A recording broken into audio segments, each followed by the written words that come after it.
que é a salvação? O que determina que uma pessoa é salva ou não? É somente pela fé em Cristo Jesus, na palavra dele, ou essa fé, ou essa salvação tem que ser acompanhada por obras? Deus já determinou quem serão as pessoas salvas ou não? Como funciona a salvação e como que a gente pode ter acesso a ela? Sim. A Bíblia diz, e isso é muito claro nos textos do Novo Testamento, e isso é muito claro na vida de pessoas no Antigo Testamento. A Bíblia diz que nós somos salvos pela graça mediante a fé, por meio da fé. Paulo vai dizer em Romanos 3:28 que nós somos justificados pela fé, independente das obras da lei. Então, a salvação não é mérito humano, não é fruto de obra humana. A salvação é pela fé em Cristo Jesus e fé e crença que Ele fez a obra por nós na cruz do Calvário e que Ele substitui o nosso castigo, que Ele levou sobre si aquilo que era para nós que depositamos fé nele. Nós cremos, a nossa parte é crer e ter fé para a salvação. Cristo já fez tudo na cruz do Calvário, né, que precisava ser feito para prover a salvação para o homem. Então a primeira resposta é: a salvação é pela graça, é um favor imerecido e ela é por meio da fé, mediante a fé em Cristo Jesus. Tá?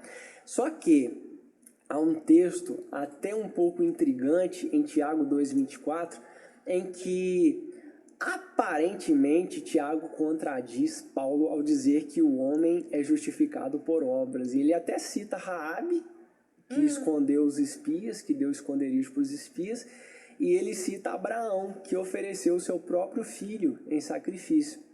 Então, quando a gente olha Paulo dizendo claramente, o homem é justificado pela fé, e a gente vê Tiago dizendo, o homem é justificado não somente pela fé, mas por obras, muitas igrejas entendem isso e pregam que você tem que fazer isso, fazer aquilo para merecer a salvação, o que é errado. Parece uma contradição. Uma contradição, exatamente. Como se a gente precisasse completar a obra de Cristo na cruz do Calvário.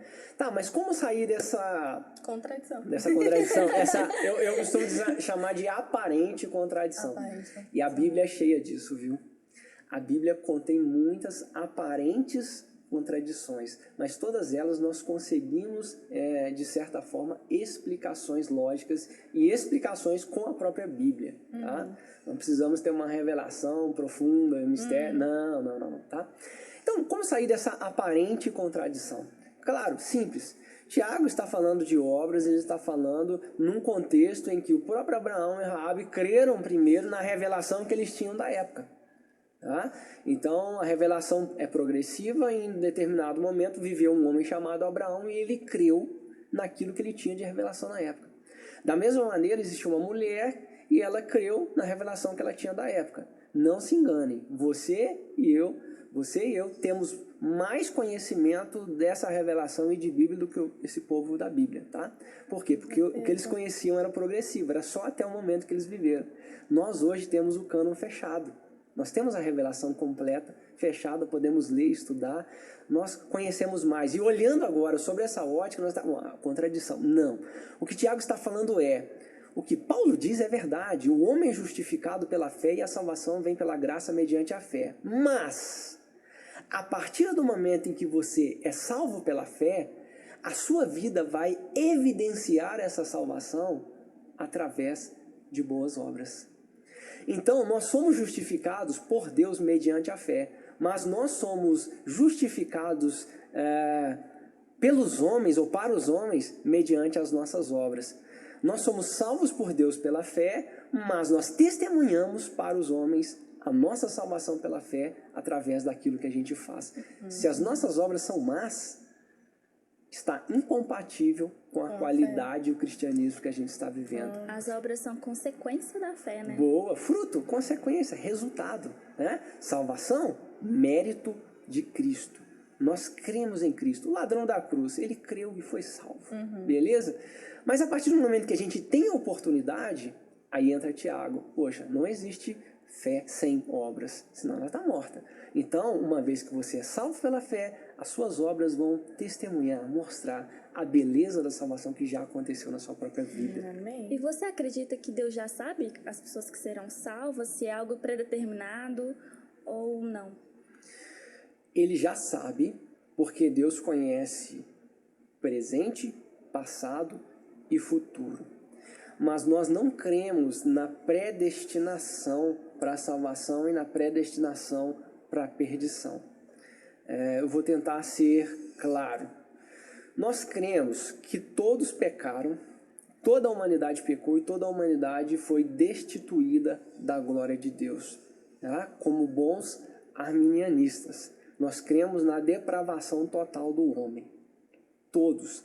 Ninguém teria condições de escolher por Deus em sua natureza pecaminosa. Estamos numa posição de igualdade. De igualdade. Mas Wesley trouxe algo muito profundo, e aí nós nos tornamos, em algum momento, como construção teológica, e nós herdamos essa teologia armínio-wesleyana, e Wesley ensinou que há uma graça chamada de graça preveniente que vem e nos zera, e nos dá a capacidade de escolha.